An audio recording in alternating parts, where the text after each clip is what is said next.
முட்டைக்கோஸ் பொரியல். அதுக்கு தேவையானது 200 கிராம் முட்டைக்கோஸ் பொடியாக நறுக்கி வச்சுருக்கேன், 2 பச்சை மிளகாய், 2 ஸ்பூன் தேங்காய் துருவல், 2 ஸ்பூன் பாசிப்பருப்பு தண்ணியில் ஊற வச்சுருக்கேன், உப்பு, தாளிக்கிறதுக்கு கடுகு, உளுத்தம்பருப்பு, எண்ணெய்.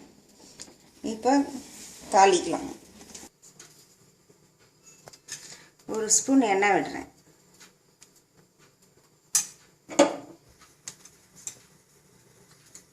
எண்ணெய் காஞ்சிடுச்சு.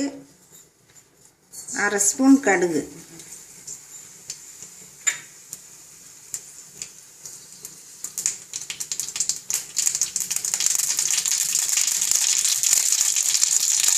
1/2 ஸ்பூன் உளுத்தம்பருப்பு,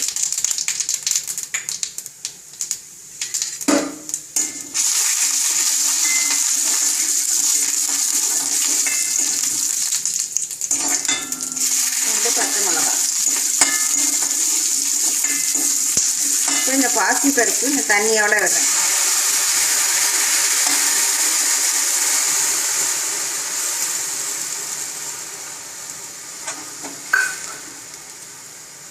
ஒரு 1/4 டம்ளர் தண்ணி சேர்த்துக்கணும்.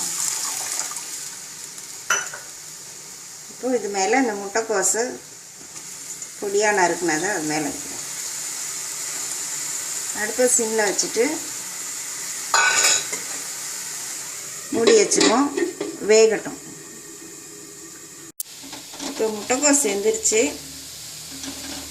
இப்போ அடியிலையும் தண்ணி சுண்டுடுச்சு, மேல் பகுதியும் முட்டைக்கோஸும் வெந்துருச்சு. இப்போ உப்பு போடலாம்.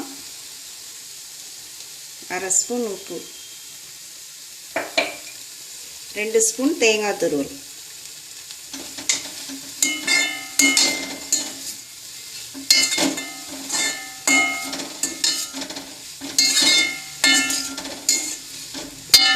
நல்லா கிளறி இறக்கிட வேண்டியதுதான்.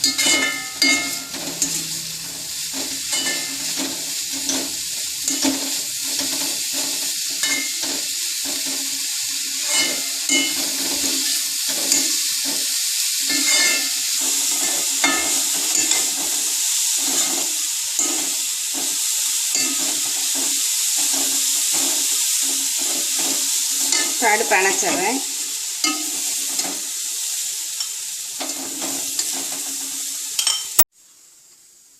முட்டைக்கோஸ் பொரியல் ரெடி.